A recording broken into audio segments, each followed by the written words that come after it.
أجواء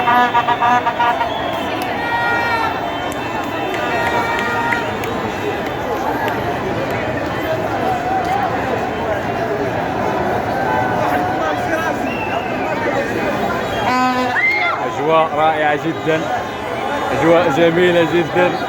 يا إلهي، هذه الأجواء بمناسبة مرور المنتخب المغربي إلى الدور إلى الدور 16 لكأس العالم قطر 2022. نتمنى إن شاء الله أن ينتصر المنتخب المغربي في مباراته القادمة إن شاء الله، لإفراح وإسعاد هذه الجماهير مرة أخرى بالمرور إلى الدور القادم إن شاء الله، وصناعة تاريخ جديد لهذا المنتخب العربي الوحيد الذي تأهل إلى الدور الثاني للمرة الثانية. المرة الأولى كانت سنة 1986، وهذه المرة في 2022 بدولة قطر الشقيقة. فالخير على المنتخب المغربي. الله الله على هذه الأجواء، كم هي جميلة ورائعة، كم هي جميلة ورائعة. أعداد بشرية هائلة لا زالت تتقاطع إلى هذا الشارع لاكتظاظ فرحة. ماذا عسى أن أقول؟ فرحة لا توصف للشعب المغربي رغم كل المهانات ورغم كل القهر ورغم أي شيء، إلا أننا سعداء جدا بهذا الفوز التاريخي وب تصدر هذه المجموعة التي تتواجد فيها أعرق المنتخبات بمن فيهم كرواتيا وصفة بطل، وكذلك بلجيكا المصنفة الثانية عالميا بعد البرازيل.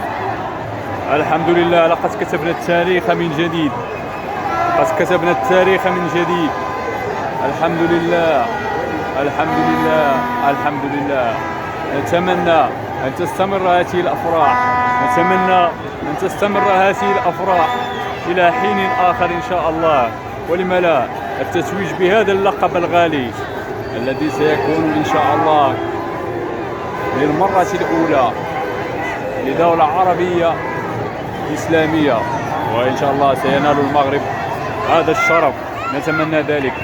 لا شيء مستحيل مع كرة القدم، لا شيء مستحيل. الكل اعتقد أن المنتخب المغربي سيتذيل هذه المجموعة، والآن يتصدرها عن جدارة واستحقاق رغم ما قيل وما سيقال، إلا أن المنتخب المغربي يبقى رقم صعب جدا لا يستهان به.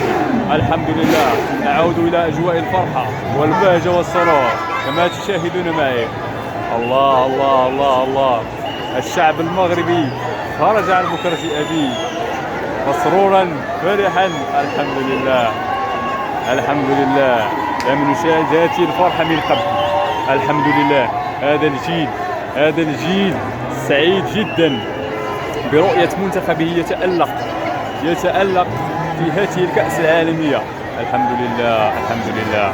نتمنى إن شاء الله أن يكون المنتخب المغربي يستمر بهذا النهج وبهذه الكيفية لإسعاد هذه الجماهير مرة أخرى. ألقاكم إن شاء الله في المباراة القادمة وفي أفراح جديدة إن شاء الله. السلام عليكم.